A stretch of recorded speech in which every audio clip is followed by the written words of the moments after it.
කොහොමත් එක කාලෙක ඈත පිටිසර ගමක් තිබුණා. මේ ගම හරිම සාමකාමී වගේම හරිම සාරවත් ගමක්. ගමේ හිටපු හැමදෙනාම එකිනෙකාට උදව් කර ගනිමින් ජීවත් වුණ මේ ගමට හදිසියෙම අමුත්තෙක් ආවා. නෝනා මහත්තයා එන්න සාත්තරයක් අහන්න. පුංචි මුදලක් දුන්නොත් මුළු අනාගතේම දැනගන්න පුළුවන්. අනේ අපිට ඔය ශාස්ත්‍ර විශ්වාස නැහැ.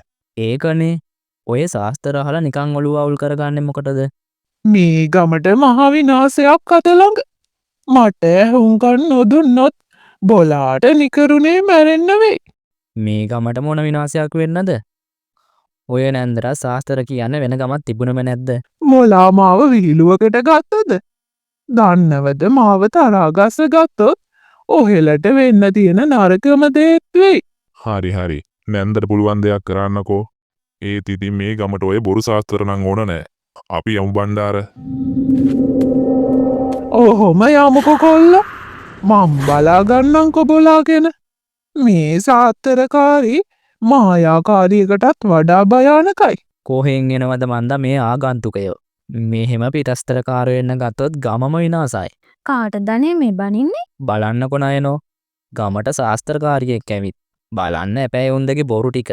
මේ ගමම හෙට අනිද්ද ගිනි ගන්නවා වගේ කතාව. ඇත්තට මෙහෙම සාත්තරකාරයෙකුට පුළුවන්ද අපිට විනාශයක් කරන්න? අමරක්ක නම් මං එක කියන්නෙම මේ සාත්තරාරෝ මේ වැත්ත කියලා.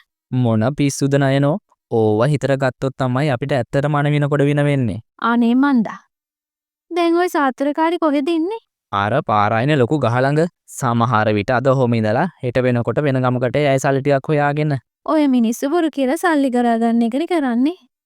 අපේ මිනිස්සුත් රැවටිලා කුට්ටිය පිටින් පඳුරු පූජා කරලා අතේ කඩේ තියෙන දේවලුත් පුදනවා. ඒක මේ ගමට නොවේ තිබුණොත් ඇති නයනෝ.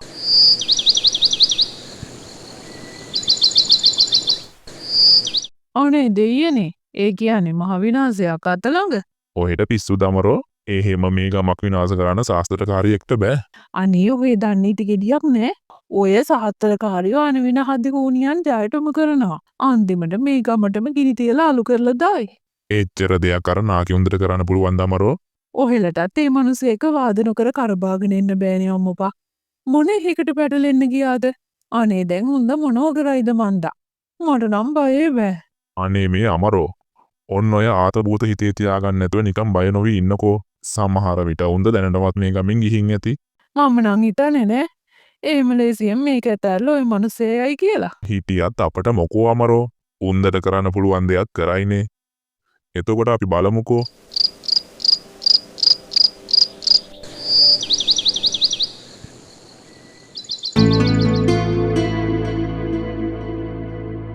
ඔන්න ඉතින් බණ්ඩයි සිරිපාලයි වගේම ගමේ බොහොමයක් අය මේ අලුතින් ආපු සාත්තරකාරිව තඹේකට මායිම් නොකරත් අමර වගේම තව දෙතුන් දෙනෙක් සාත්තරකාරිට බයේ හොර රහසේම සාත්තරකාරිව මුණ ගැහෙන්නත් ගියා. මොකද බොල මාව හොයන් ආවේ? අනේ මේ සාත්තරයක් අහගන්න කියලා මම මේ ආවේ. මේ ගමට ලොකු ආපදාවක් තියෙනවා කියලා ගම පුරාම කටකතාවකුත් යනවා. ඔව් බොල. ඔහෙලට ලේසි වෙන්නේ නෑ. මට පිටු බාලා මේ ගමේ එහෙකුටවත් යහතින් ඉන්න මං ඉඩ තියන්නේ නෑ බොල. අනේ එහෙම කරන්න එපා. මේ ගමේ ඉන්නේ හරි අහිංසක මිනිස්සු. මං ඕවට අහුවෙන්නේ නෑ බොල.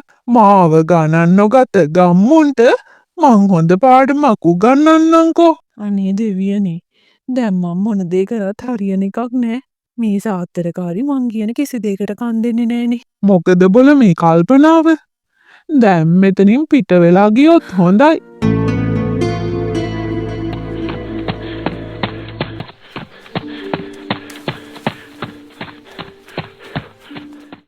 කොහෙද අමරක්ක මේ හති දාගෙන ගියේ? අනේ නයනෝ මේ ගැන අපේ සිරිපාට නම් දැනගන්න තියන්න එපා. මං ගියාර සාත්තරකාරිව හම්බ වෙන්න. ඒ මොකටද අක්කේ? උන්ද මේ කරන්න යන විනාශය නවත්ත ගන්න. කොහෙද මේ අපේ උන්දල මේ මිනිස්සෙක් පැටලෙන්න ගියපු නිසා උන්ද නිකන් තරහ අරගෙන. මේ මිනිස්සයා කිව්වා වගේ මේ ගමට විනාශයක් කරයිද අමරක්කේ? කරනවා. ඒකේ දෙකක් නෑ. මං දැක්කනේ උන්දගේ ඇස්වල තිබුණු භයානකකම. උන්ද මගේ වචනෙට ඇහුම්කන් දුන්නෙම නෑ. මාවත් බැනලා එලව ගත්තා. අර සිරිපාල අයියනේ දකි දුවලෙනව පේන්නේ. ඔවුනේ ඉන්නා. මොකද දන්නේ නැහැ. මොකෝ සිරිපාල මේ අනේ අමරෝ අපේ වස්තු ටික නෑනේ. මුළු ගමේම හෙව්වා. කොහෙවත් නෑ. හොරු අරන් ගිහින් වගේ. මොනවා? මං කිව්වනේ. මං කිව්වා. ඔහොම වෙයි කියලා. අනේ අර පාඩුවේ හිටපු සාත්තරකාරිය අවුස්සගෙන අගේට හිටපු වස ටිකත් අන්තරස් දාන් කරගත්තනේ. දැන් ඉතින් ඒකත් හරි.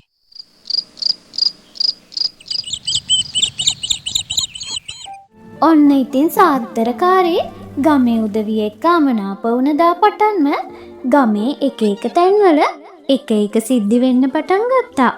සිරිපාලගේ හරක් නැති වුණා වගේම ගමේ තව කෙනෙකුගේ එළුවොත් නැති වුණා. ඒ විතරක් නෙමෙයි තවත් කෙනෙකුගේ කුකුල්ලොත් නැති වුණා.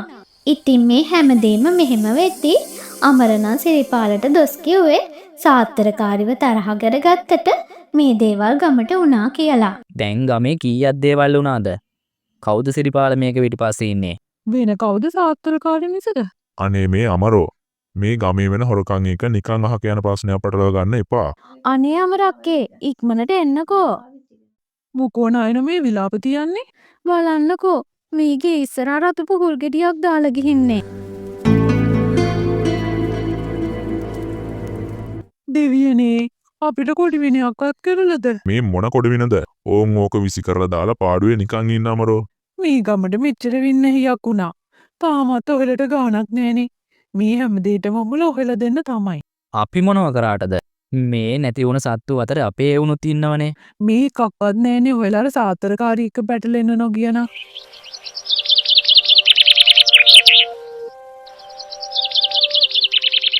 ඔන්න ඉතින් ගම්මු එක්ක හොඳටම තරහ අරගෙන හිටපු සාත්තරකාරී ගමේ තැන් තැන්වල හූනියම් කරපු පුහුල් ගෙඩි තියලා ගියා වගේම ගමම විනාශ වෙන බවට අනතුරුත් ඇඟෙව්වා. ඉතින් ඔය අතරේ මුළු ගමටම ලොකු ඉඩෝරයකට මූණ දෙන්න වුණා වගේම ගමේ හැමෝගෙම හේම් පිටි විනාශ වෙලා අසරණ වෙන්න ගත්තා.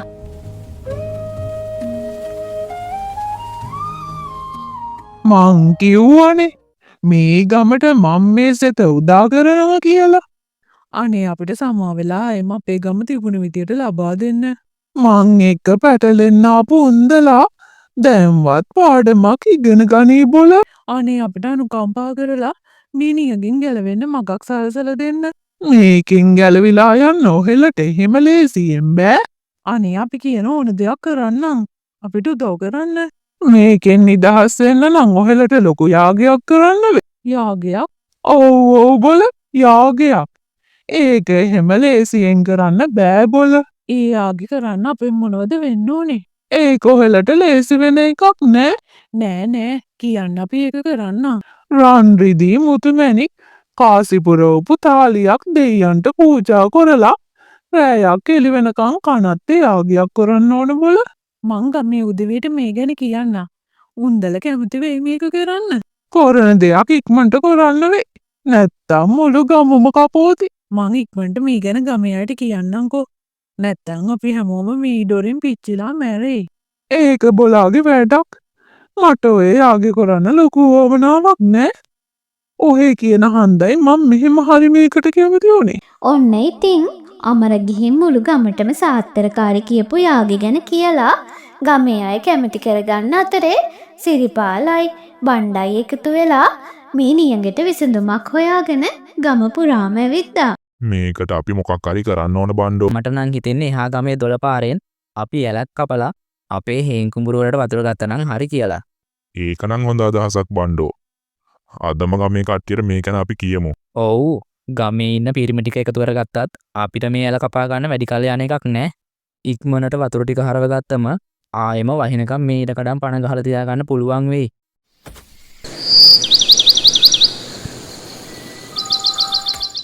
මේක ලොකු යාගයක් නයනෝ. මේක නොකරොත් අපිට කිසිම ගැලවීමක් නෑ. ඉතින් අක්කේ ඕකට රන්රිදී මුතුමැණික් පූජා කරන්න ගමේ අය කැමති වෙයිද? මොකෝ කැමති. දැන්ටපත් ගමේ කීප දෙනෙක්ම වැඩේට කැමති වෙලා ඉවරයි. එහෙමනම් ඉතින් අපි මේක කල් නොදා කරමු. මේ ගමට මෙච්චර විපතක් වෙලා තියෙද්දි අපිට අතපය කොලන් ඉන්නත් බෑනේ. මොන විකාර වැඩක්ද නයනෝ ඒක? ඔය රත්තරම් මුතුමැණික් පූජා කරලා වැස්සක් වස්සන්න පුළුවන්ද? අනේ මේ පින් සිද්ධ වෙයි. ආයෙම කටනම් වරද්දලා මේ වැඩෙත් අවුල් කරන්න එපා. වඳින්නම් මං ඔහෙලට. ඔහේ ඕවට මැදිහත් වෙලා මටත් මේ ගමේ ඉන්න නැති කරන්න එපා අමරෝ. ඔය විකාර වැඩ නොකර අපි මේ ඇල කපන එකට ටිකක් උදව් කරා නම් මොකද ඔය දෙන්නත්? දැන් ඔය අල කපන වැඩේට කවුරුත් ගමේ වැඩි කැමැත්තක් නෑ නේද? ඕවා මහ තේරුමක් නැති වැඩ කියලා මිනිස්සුන්ට තේරෙනවා ඇති. ගමකින් ගමකට ඇලක් කපන්න පුළුවන්ද? ඔය බොරු වැඩ නොකර මේ අපේ යාගේ කරා නම් දැනට මත ඇස්සක් වැහැලා. එහෙනම් ඔහෙලා දෙන ගමේ අය එක්ක එකතු වෙලා යාගය කරලා වැස්ස ගන්නකෝ.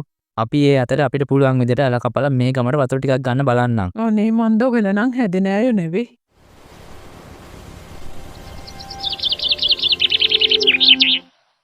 ඔන්න ඉතින් සිරිපාලයි බණ්ඩයි තනියම ඇල කපන අතරේ ගමේ හැමෝම එකතු වෙලා සාත්තරකාරිට යාගි කරන්න ඕන දේවල් අකලෑස්ති කරලා ගෙවල් වලට ගිහින් නිදාගත්තා.